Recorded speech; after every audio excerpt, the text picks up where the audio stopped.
Bom, antes de mais nada, tá aí o nosso aviso de sempre que é super importante. Este material é apenas para fins educacionais e informativos, ok?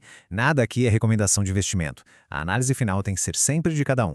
Olá! Hoje o nosso papo é sobre uma das categorias mais intrigantes, eu diria, dos fundos imobiliários, os FIIs de desenvolvimento. É aquele universo onde o risco é alto, mas em contrapartida, o potencial de retorno também pode ser gigante. Então, para quem já investe em FIs e está pensando em dar um passo adiante, em buscar uma diversificação que possa, quem sabe, turbinar os resultados, essa nossa conversa aqui é fundamental. Mas já fica o aviso, o caminho aqui não é para qualquer um. Ok, vamos mergulhar nisso de cabeça. Afinal, o que são exatamente esses fundos de desenvolvimento? Pensa neles como se fossem os construtores do mercado de FIIs, sabe? Eles não vão lá e compram um shopping que já está pronto. Não, eles compram o terreno e levantam o shopping do zero. A grande aposta é criar valor a partir do nada, seja para vender o imóvel lá na frente ou para alugar e gerar renda. E só para a gente ter uma ideia do tamanho disso, não é um nicho qualquer não. Hoje, a gente tem por volta de 38 fundos desse tipo listados lá na B3. Isso já mostra que é um mercado bem estabelecido. Para a coisa ficar mais concreta, vamos dar uma olhada em dois exemplos bem conhecidos. Tem o TGA 11, com um patrimônio líquido de R$ 442 milhões, e o MFI 11, com 280 milhões. Ou seja, são fundos relevantes com a estratégia totalmente voltada para desenvolvimento imobiliário. Certo. Mas como é que eles criam valor na prática? Qual é a jornada de um investimento desses, do começo ao fim?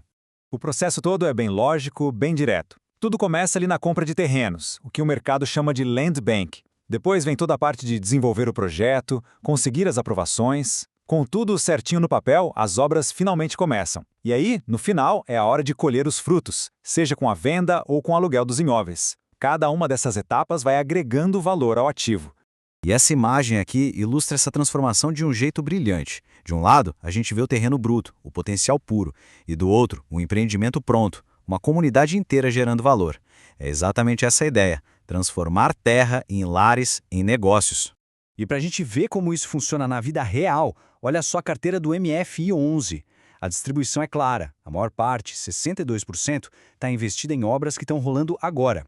Outros 25% ainda estão na fase inicial, no banco de terrenos, e só 13% são projetos já concluídos. Isso aqui mostra um fundo em plena atividade, com muito valor para ser gerado ainda. Agora, a gente precisa falar do outro lado da moeda. Todo esse potencial de ganho vem com um preço, e esse preço se chama risco. Vamos falar abertamente de todas as categorias de FIIs que existem.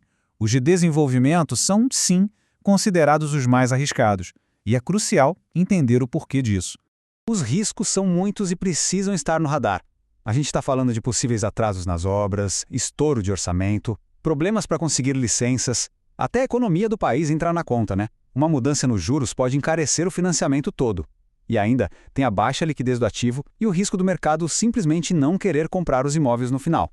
São muitas variáveis em jogo. Então, o ponto principal é este aqui: paciência. O retorno não vai pingar todo mês garantido como num fundo de aluguel. Ele pode levar anos para aparecer de verdade. É um jogo de longo prazo, sem dúvida. Ok, com os riscos bem claros na mesa, vamos olhar um pouco para frente. Por que a gente está falando disso tudo agora? Qual é a perspectiva? É porque, segundo várias análises de mercado, parece que um cenário bem otimista está se formando para o setor, especialmente se a gente olhar lá para o horizonte de 2026. Olha só esse primeiro dado que chama a atenção. O P sobre VP, ou seja, o preço sobre o valor patrimonial, está numa média de 0,89. O que isso quer dizer? Basicamente, um P sobre VP abaixo de 1 sugere que muitos desses fundos estão sendo negociados na bolsa por um preço menor do que o valor real dos seus ativos. Isso pode sinalizar uma boa janela de oportunidade. E o retorno esperado? Bom, a projeção média de dividend yield para o setor está ali na casa dos 11,8%. É um número bem expressivo que mostra o otimismo do mercado com a conclusão e a venda dos projetos que estão em andamento.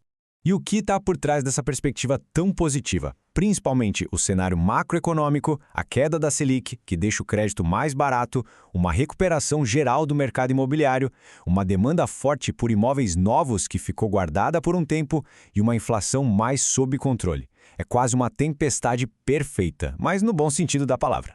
E aí, a gente chega na pergunta de R$1 milhão, né?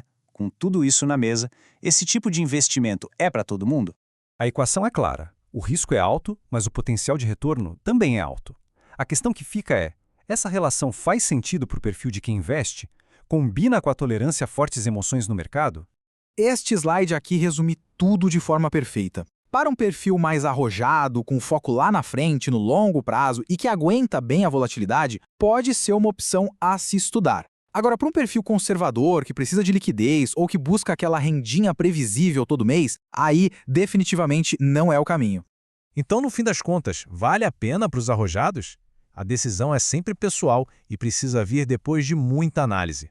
Para quem quiser se aprofundar, vale a pena dar uma pesquisada na lupa de FIIs, e se essa nossa análise ajudou de alguma forma, deixa um comentário aí embaixo e, claro, se inscreve no canal para não perder os próximos conteúdos.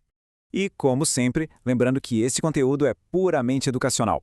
A gente se vê na próxima.